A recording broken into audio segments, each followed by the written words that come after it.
여러분 그 짝사랑 해본 적 있으신가요? 네, 짝사랑.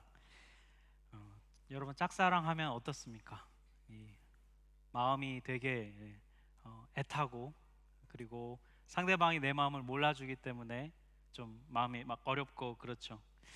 짝사랑을 하면요, 이렇게 막 다 같이 모여 있어도요, 그 사람만 보입니다. 네. 시선은 다른 데 보고 있지만 그 사람만 보여요. 저도 소시적에 저희 청소년부 시절에 저도 이렇게 짝사랑을 하고 막 예쁜 여학생 보고 이렇게 마음만 여학생 보면은 수련회를 가면, 말 전도사님은 뭐라고 하는지 잘 모르겠고, 오직 그 여학생에게만 관심이 이렇게 가 있고 그랬었는데, 차마 용기를 내서 고백은 못했던 것 같아요. 왜냐하면 용기 내서 여러분 고백했다 차이면 교회 떠나야 되잖아요, 그죠? 근데 제 목사님 아들이라서 제가 교회를 떠날 수는 없어서, 그래서 고백은 못하고 그냥 짝사랑만 했던 그런 기억이 나요. 짝사랑만 하면 뭐 안 봐도, 아니면 모여도 그 사람 생각만 나고 늘 그렇잖아요. 오늘 본문은 바로 그런 마음을 우리에게 가르쳐주는 본문이에요. 오직 한 사람만 본다는 것이 무엇인가에 대해서 우리에게 설명해 주고 있어요. 예수님께서 어느 날 제자 그룹 중 수제자라 불리는 베드로, 요한, 야고보 세 명을 데리고 산에 올라가셨습니다. 그리고 기도를 하셨는데요, 기도하던 중에 예수님의 외모가 변화가 됐어요. 9장 29절, 오늘 본문 29절을 보면은 기도하실 때에 용모가 변화되고 그 옷이 휘어져서 광채가 나더라, 이렇게 말해요. 예수님에게서 막 빛이 막 났다는 건데요, 같은 내용을 기록한 마가복음을 보면은 마가복음 9장 3절에 이렇게 말씀해요. 그 옷이 광채가 나며 세상에서 빨래하는 자가 그렇게 희게할 수 없을 만큼 매우 휘어졌더라. 여러분 그 빨래 희게 하려면 가장 강력한 세제가 여러분 뭡니까? 이렇게 옥시 네. 그거를 막 몇 개를 넣어도, 아무리 많이 넣어도 희게 할 수 없을 만큼 엄청나게 하얘졌다는 거예요. 이게 무슨 말이냐면 예수님의 지금 이 빛남은 이 세상의 것이 아니라는 것입니다. 다른 차원의 것이란 거예요. 여러분 예수님에게서 왜 이런 외모의 변화가 일어났을까? 여러 가지 해석이 있는데 가장 설득력이 있는 해석이 뭐냐면, 이 예수님의 빛남은 예수님의 부활의 모습을 미리 보여주는 것이라는 겁니다. 즉 예수님께서 십자가에서 돌아가시고 나중에 부활하실 것인데, 부활한 예수님의 모습은 이런 모습이야 라는 것을 미리 보여주라는 거래요. 그래서 요즘 말로 말하면 요즘 일종의 여러분 스포입니다. 스포. 미리 보여주는 거예요. 이렇게 해석할 수 있는 근거가 두 가지가 있는데요, 첫 번째는 뭐냐면 예수님의 옷이 변화됐다는 거예요. 우리 아까 읽은 그 본문 29절 말씀을 보면 예수님의 옷에서 막 빛이 났다라고 말씀해요. 그리고 고대 사회에서 옷은 그 사람의 신분을 나타냅니다. 그러니까 옷이 바뀌었다는 건 무슨 말이냐면 그 사람의 신분의 변화, 존재가 변화됐다는 것을 뜻해요. 그런데 그것이 세상이 그렇게 만들 수 없을 정도로 하얘졌다는 것은 무슨 말이냐면, 예수님의 변화는 이 세상의 그런 것이 아니라 신이 개입해서, 이 세상이 아닌 초월적인 존재가 개입하여서 일어난 변화라는 뜻이에요. 한마디로 말하면 예수님은 지금 이 땅의 존재와는 전혀 다른 차원의 어떤 존재로 변화되셨다는 것인데요, 그게 바로 죽음에서 부활한 모습인 것이죠. 또 두 번째로 예수님의 변화를 부활이라고 볼 수 있는 근거가 예수님의 당부의 말씀 때문이에요. 마가복음 9장 9절 말씀을 보면은 예수님께서 이 사건이 끝나고 산에서 내려올 때 제자들에게 경고하셨어요. 너희 오늘 이 본 것을 내가 부활할 때까지는 절대로 말하지 마라 라고 말씀하셨어요. 왜 이런 말씀하셨을까요? 오늘 예수님의 변화된 이 모습은 부활의 때에 가서야 비로소 깨달아 알 수 있기 때문입니다. 그래서 예수님은 그때까지는 어차피 얘기해야 모르니 그냥 조용히 해라 라고 말씀하셨어요. 이런 두 가지 이유로 예수님의 모습이 바로 부활의 예수님으로 변화된 것이구나 라는 것을 우리가 알 수 있어요. 그러면 여러분, 예수님께서는 왜 굳이 이 부활의 모습을 미리 보여주셨을까요? 이유가 뭘까요? 이건 여러분 지난주일에 나누었던 말씀과 연관이 있습니다. 지난주일에 예수님께서 제자들에게 뭐라고 질문하셨습니까? 너는 나를 누구라 하느냐? 그랬더니 베드로가 주는 하나님의 그리스도이십니다라고 대답했더니 잘했다, 정답이라고 하셨죠. 그리고 나서 예수님께서는 하나님의 그리스도가 가야 할 길인 십자가의 길에 대해 설명해 주셨어요. 고난을 받고 버림을 받고 죽임을 당하고 그리고 부활할 것이다 라고 말씀해 주셨죠. 이걸 가리켜 순환 예고라고 한다고 말씀드렸잖아요. 예수님께서 복음서에서 보면 제자들에게 3번이나 순환 예고를 하셨어요. 3번이나. 왜 3번이나 하셨을까요? 첫 번째, 여러분, 계속해서 같은 걸 반복한다는 건 뭘 얘기합니까? 그게 중요하다는 뜻을 갖고 있고요. 두 번째로 예수님께서 3번이나 말씀하신 건 한 번 얘기해서는 못 알아듣기 때문에 3번이나 강조해서 얘기하신 것이죠. 아마도 제자들이 예수님께서 십자가에서 죽고 나서 그리고 자기들끼리 모여 있을 동안에 분명히 제자들이 이런 생각했을 거야. 아, 그때 예수님이 말씀하신 거, 그 3번이나 강조해서 얘기하셨던 거, 그게 이건가? 그게 바로 이것일까? 그렇게 아마 생각했을 거예요. 그래서 예수님께서는 비록 그때는 모르지만 나중에라도 깨달아 알게 하시기 위해서 예수님은 계속해서 말씀해 주신 것이죠. 여러분, 하나님은요, 오늘 본문처럼 이렇게 우리에게 미리 말씀해 주시는 분이세요. 여러분, 비록 우리가 듣는 그때에는 그게 무슨 말인지를 잘 모르지만 언젠가 깨달아 알 수 있기 때문에 하나님께서 미리 계속 말씀해 주시고 미리 보여주세요. 여러분, 우리가 그런 생각할 때 참 많지 않습니까? 아, 그때 했던 그 말이 이런 뜻이었구나. 아, 그때 내가 들었던 그 말이 이런 걸 말하는 거였구나. 여러분, 우리 그런 생각할 때가 있잖아요, 그죠? 이게 나만 하는 생각이 아니라 우리 모두가 하는 생각이에요. 왜냐하면 류시화라고 하는 시인이 시 모음집으로 이렇게 펴낸 시집이 있어요. 근데 그 시집의 제목이 뭐냐면 이런 제목이에요. 지금 알고 있는 걸 그때도 알았더라면. 이게 시 제목이에요. 그 어떤 한 시인이 쓴 시의 제목을 그 표지 전체의 제목으로 해서 했어요. 그 시 내용을 보면은 내가 지금 알고 있는 걸 그때 알았으면 내가 그렇게 안 살았을 텐데, 이런 내용이 그 시에 담겨 있어요. 여러분, 시의 이런 제목을 보면 여러분, 우리가 다 대부분이 다 이런 생각을 하며 산다는 것이죠. 이런 한계를 느끼며 살아요. 근데 여러분, 가만히 생각해 보면 내가 지금 아는 걸 그때 알았더라면 하는 바로 그 사실 있잖아요. 그건 사실 이미 우리가 이전에 누군가로부터 분명히 들었던 내용이에요. 우리 부모님들을 통해서, 여러분, 우리가 부모님이 잔소리하니까 듣기 싫어서 안 듣지만 부모님을 통해 들었던 이야기, 혹은 선생님을 통해서, 혹은 형 누나를 통해서, 친한 선배를 통해서, 아니면 영적인 지도자를 통해서 우리는 이미 들었던 기억이 분명히 있을 겁니다. 아니면 여러분, 하다못해 책을 통해서라든지 아니면 미디어를 통해서라도 우리는 그 얘기를 이미 들었을 거예요. 중요한 건 뭡니까? 한 귀로 듣고 한 귀로 흘렸기 때문에, 마음으로 듣지 않았기 때문에 모르는 것이죠. 여러분, 우리가 이 잘못을 또 반복하지 않으려면요, 여러분, 5년 뒤에 10년 뒤에 우리가 이 얘기를 또 할 수 있지 않을까요? 5년 뒤에 내가 5년 전에 그 얘기를 내가 알았더라면, 이걸 내가 5년 전에 그때 알았더라면 라고, 여러분, 5년 후에 10년 후에 우리가 얘기하지 않을 거란 보장이 어디에 있습니까? 그러니 여러분, 오늘 마음을 열고 들으십시오. 성경을 펴고 말씀 앞에서 여러분 마음을 열고 들으셔야 돼요. 오늘, 나중에 그 후회를 하지 않으려면. 여러분, 자꾸 듣다 보면요, 마음으로 듣게 됩니다. 마음으로 듣게 되면요, 여러분, 아마 그 기간이 좀 단축되지 않을까요? 조금 더 빨리 깨달아 알 수 있지 않을까요? 아, 그때 말했던 게 이거였구나라는 그 깨달음을 여러분 좀 더 빨리 깨달아 알 수 있지 않을까요? 아모스서 3장 7절을 보면요, 새 번역에 이렇게 번역이 돼 있어요. 우리 아모스 3장 7절 같이 한번 읽어볼까요? 참으로 주 하나님은 당신의 비밀을 그 종 예언자들에게 미리 알리지 않고서는 어떤 일도 하지 않으신다. 여러분, 이 말씀이 뭘 말해줍니까? 하나님이 어떤 일을 행하시기 전에 먼저 우리에게 말씀 먼저 해주신다는 거예요.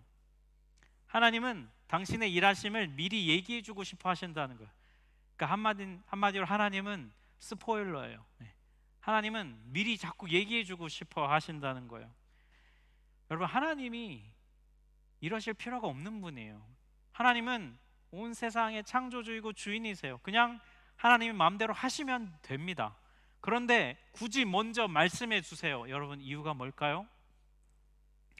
우리가 하나님을 신뢰하기를 원하시기 때문입니다.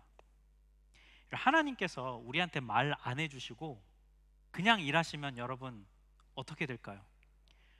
우리는 이게 하나님이 하신 일인지 아니면 우연히 그냥 벌어진 일인지 우리는 알 수가 없어요. 모르죠. 그렇지만 하나님께서 먼저 말씀하시고 그리고 그 일이 이루어진다면 여러분, 우리가 어떻게 되겠습니까? 아, 하나님 그때 얘기하셨던 그게 바로 이거구나. 아, 하나님은 정말로 말씀하시고 정말 그걸 이루시는 분이구나 라고 우리 안에 믿음이 생겨나겠죠. 그래서 하나님은 스포일러예요. 하나님은 계속 먼저 얘기해 주신다는 것입니다. 우리가 하나님을 신뢰하기를 원하시기 때문에 우리에게 자꾸 먼저 말씀해 주세요.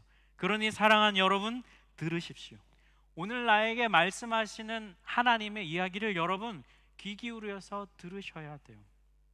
그냥 흘려보내지 마십시오. 눈과 귀를 열고 마음을 열어서 하나님이 뭐라고 말씀하시는지를 잘 들어보세요. 여러분, 그래서 큐티가 중요하고요, 날마다 말씀 앞에 머무는 게 그래서 중요합니다. 그리고 여러분, 깨달아지는 날이 있거들랑 여러분 하나님을 신뢰하십시오. 아, 하나님 그때 말씀하신 게 이거구나. 하나님 정말 말씀을 이루시는구나. 여러분, 마음을 열어서 하나님의 말씀을 듣고 그리고 그걸 이루시는 그 하나님을 만남으로 하나님을 신뢰하는 여러분이 되시기를 주의 이름으로 축복합니다. 여러분, 하나님 이처럼 우리에게 당신의 일을 말씀해 주시는데, 근데 사실 우리가 좀 그것에 무관심할 때가 많아요. 오늘 본문 누가복음 9장 30절을 보면 이렇게 말씀합니다. 문득 두 사람이 예수와 함께 말하니 이는 모세와 엘리야라. 여러분, 이날에 베드로를 비롯한 세 명의 제자들이 예수님의 외모가 변화된 것을 경험한 것과 또 다른 큰 걸 경험한 게 뭐냐면 모세와 엘리야를 본 거예요. 여러분, 모세와 엘리야는 구약 성경을 대표하는 두 명의 인물이에요. 여러분, 모세하면 그냥 바로 먼저 떠오르는 게 뭡니까? 여러분, 모세하면 뭐가 제일 먼저 떠오르세요? 홍해바다 가른 거, 그죠? 그게 가장 먼저 바로 이 사진 클릭해 주시면 이집트의 그 노예였던 이스라엘 백성들을 가르고 바다를 갈라서 거기로 지나가게 한 그 사건, 우리에게는 가장 유명하잖아요. 그런데요, 여러분, 유대인들에게는, 정작 이스라엘 백성들에게는 모세하면 가장 먼저 떠오르는 사건이 바로 다음 사진에 나오는 사건이에요. 여러분, 뭔지 아시겠습니까? 네, 시내산에서 하나님의 율법을 받아서 이스라엘 백성들에게 전달해 준 율법의 수여자, 이게 바로 유대인들이 생각하는 모세에 대한 가장 중요한 내용입니다. 또 여러분, 엘리야 하면 여러분 뭐가 가장 먼저 떠오르세요? 엘리야. 이 사진 보시면 여러분 혹시 뭔지 아시겠습니까? 그 바알과 아세라 선지자들과 맞짱 떠가지고 제가 17대 1로 싸우다 지금 이렇게 됐잖아요, 여러분. 아시죠? 그죠? 그러니까 바알은 850대 1 여호와 대 이 우상을 섬기는 선지자들과 싸워가지고 하늘에서 불이 내려와서 이긴 이 엘리야는 그래서 산채로 하늘로 올라간 인물이죠.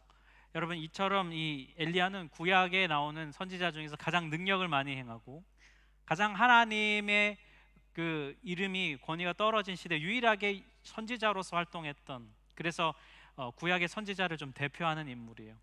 그래서 여러분, 지금 이 본문에 나오는 장면, 엘리야와 모세가 나타난 이 장면은 율법을 대표하는 모세와 그리고 선지자를 대표하는 엘리야, 두 사람이 나타난 거죠.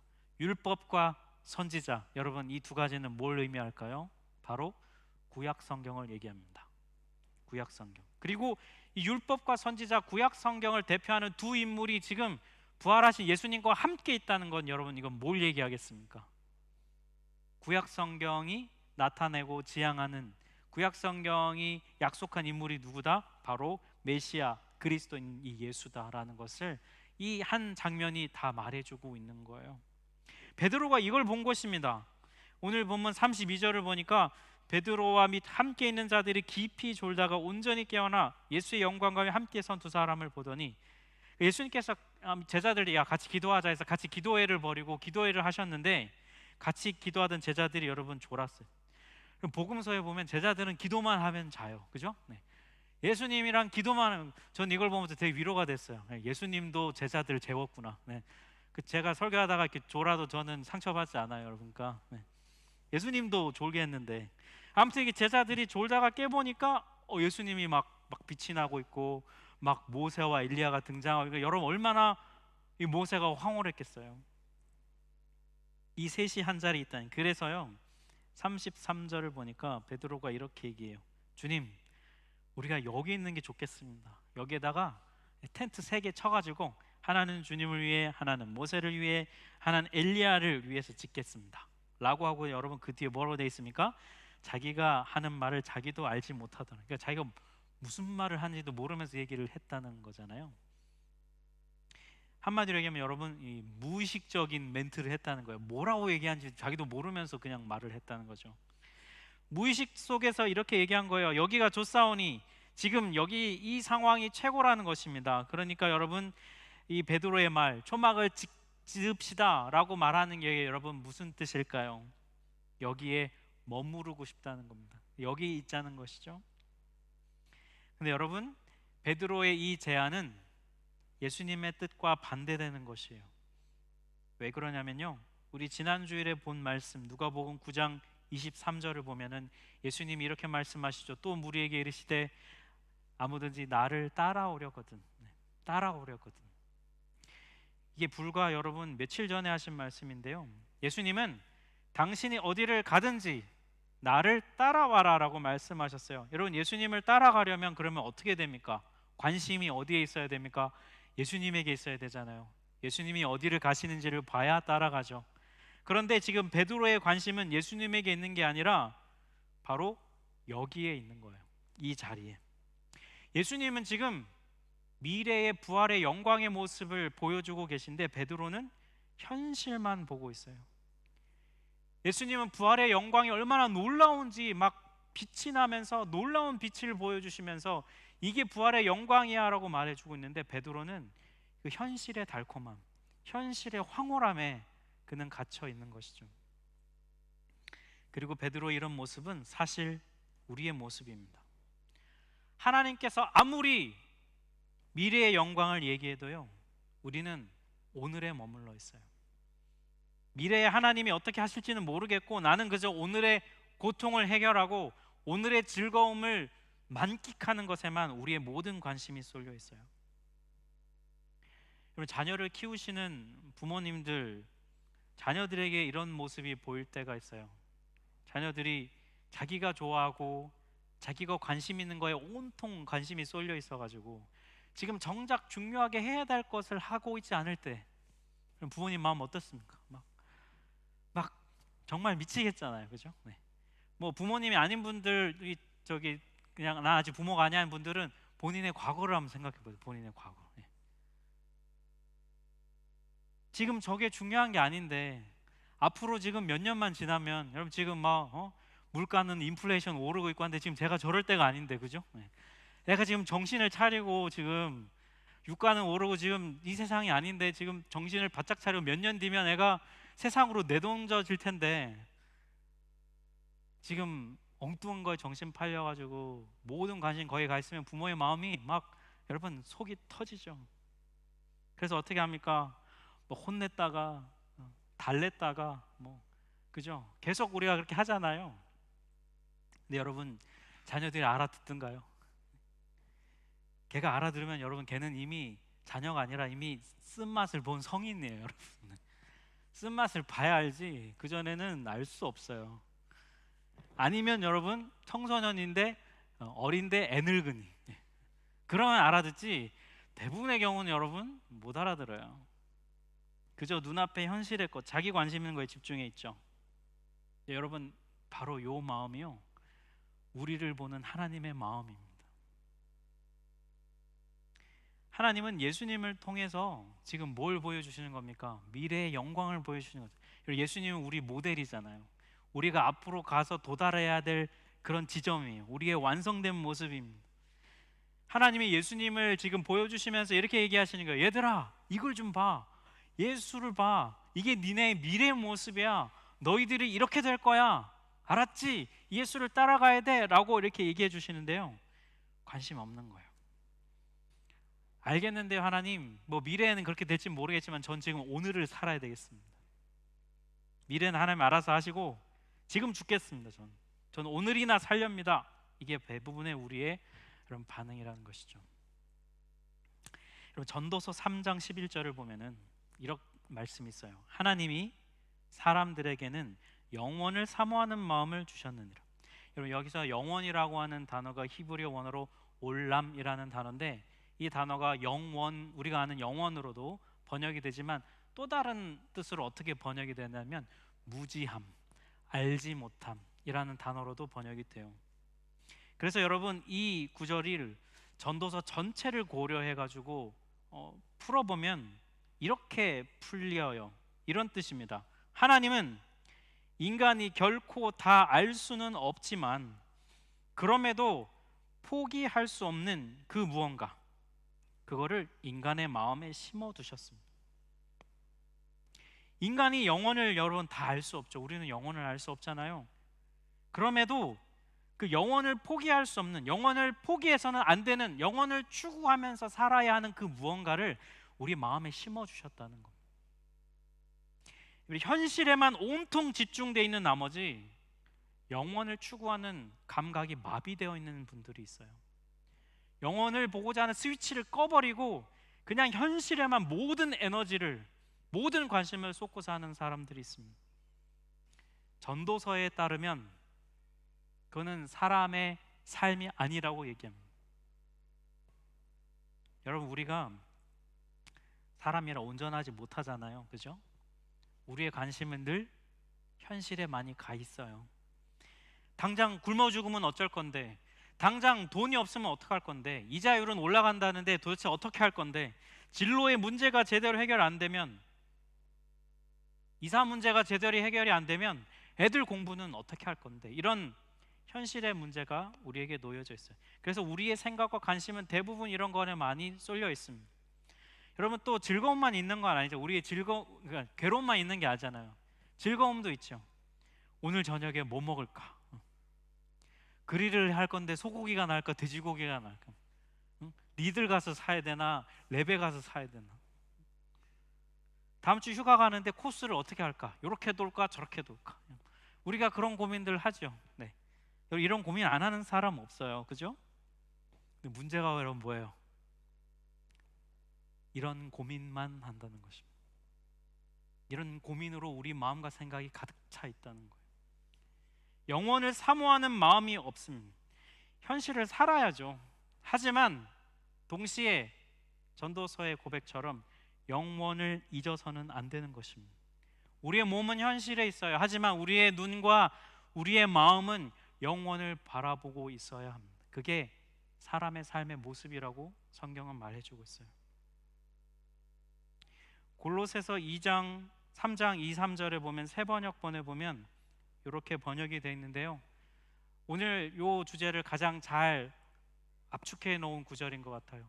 우리 보이시는 분들은 같이 한번 한 목소리로 합독했으면 좋겠어요. 골로새서 3장 2절과 3절입니다.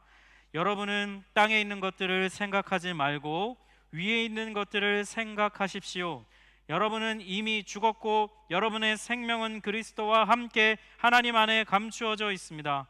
여러분의 생명이신 그리스도께서 나타나실 때에 여러분도 그분과 함께 영광에 쌓여 나타날 것입니다. 여러분, 바울 사도가 이렇게 권면해 줍니다. 이 권면을 여러분 가슴에 새기십시오. 땅에 있는 것만에 갇혀 살지 마십시오. 여러분, 위에 있는 것을 놓치지 마세요.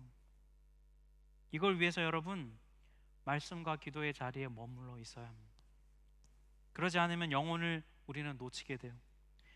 오늘 본문이 이 어떻게 사건이 마무리되냐면 영혼에 포커스를 두라고 하면서 권면하고 있어요. 본문 마지막 35절과 36절을 보면 구름 속에서 소리가 났어요. 이는 내 아들이 택함을 받은 자니 너희는 그의 말 들어라 하고 소리가 그침에 오직 예수만 보이더라. 구름은요, 성경에서 구름은 하나님의 임재를 상징해요. 그래서 구름에서 소리가 난다는 것은 하나님의 음성이라는 것입니다.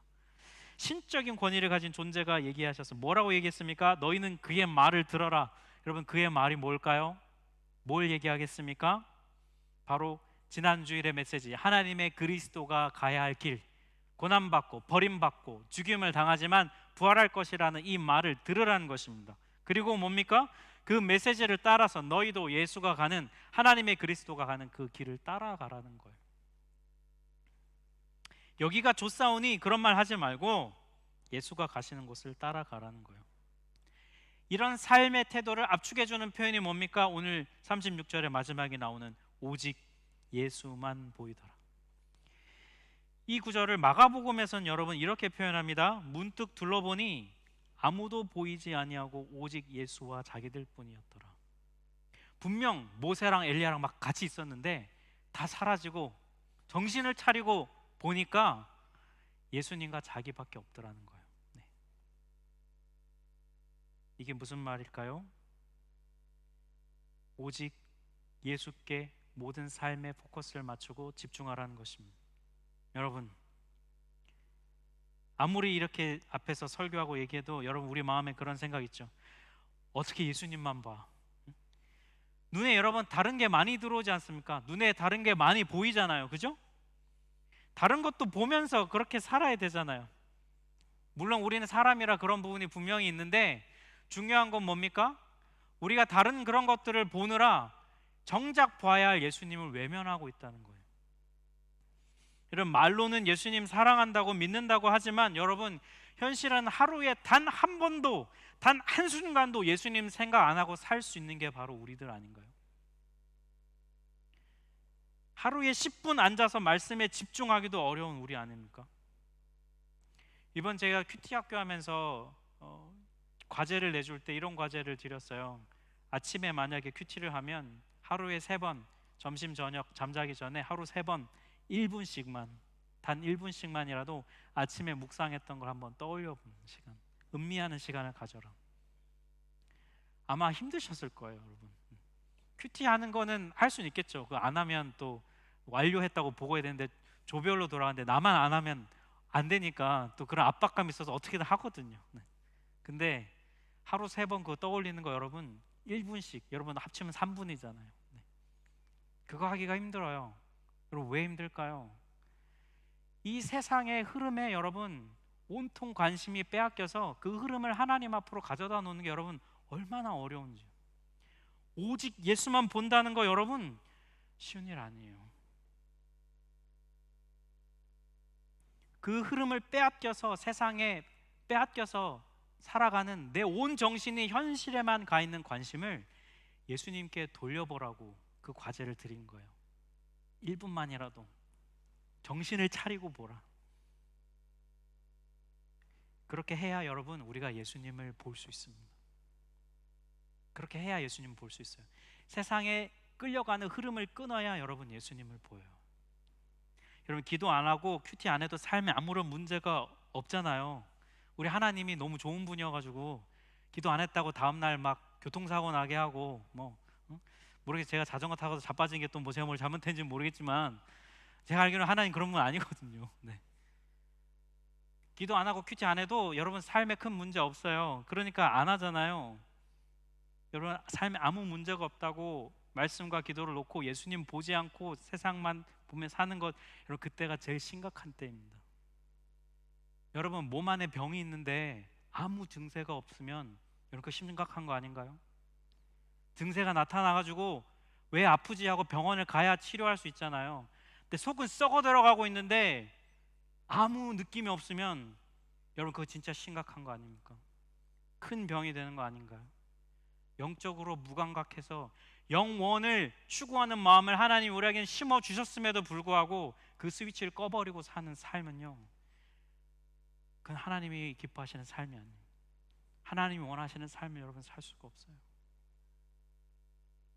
사랑하는 우리 하나교회 성도 여러분, 기독교 신앙은 예수만 보는 신앙이에요. 왜냐하면요, 예수님이 진짜 우리의 유일한 소망이시기 때문입니다. 여러분, 이 말씀이 마음으로 들리지 않는다면 여러분 다른 걸 많이 보고 계신 거예요. 하나님은 우리의 눈을 예수님께 주목시키기를 원하세요. 왜냐하면 예수님이 죄와 죽음을 부활하고 이기셨거든요. 여러분, 우리가 지금 삶에서 경험하는 고통이 있습니다. 내 삶에서 내 온통 관심을 쏟게 하는 문제들이 있어요. 내 모든 에너지를 소비하는 그 모든 문제들, 그 모든 고민과 염려의 근원은 여러분 결국은 우리의 죄의 문제에 있습니다. 예수님이 부활하셨잖아요. 예수님이 그 죄를 이기신 거거든요. 그러니까 여러분, 예수님이 먼저 그 죄를 이기고 결승선에 도달해 계신 거예요 지금. 그래서 뭐라고 하시는 겁니까? 얘들아 일로 와, 여기가 결승선이야, 이 길로 와 라고 예수님이 먼저 그 길을 열으셔서 우리에게 그 길을 보여주시는데, 우리는 자꾸 내가 길을 개척하려고 합니다. 내가 길을 만들어서 가려고 해요. 하나님은 우리가 예수님을 보게 하십니다. 왜냐하면 거기가 진짜 사는 길이고, 그 예수님이 가 계신 결승선을 갈 때 진짜 승리를 맛볼 수 있기 때문에, 하나님은 지금 오늘도, 오늘 이 예배 시간에, 지금 이 설교 시간에도 여러분에게 말씀하고 계십니다. 그러니 여러분, 나중에 후회하지 말고 지금 마음을 열고 들으십시오. 그리고 예수만 보이더라는 이 말씀을 가슴에 새기고 그 길을 따라가십시오. 그런 여러분 되시기를 주의 이름으로 축복합니다. 우리 같이 찬양하겠습니다.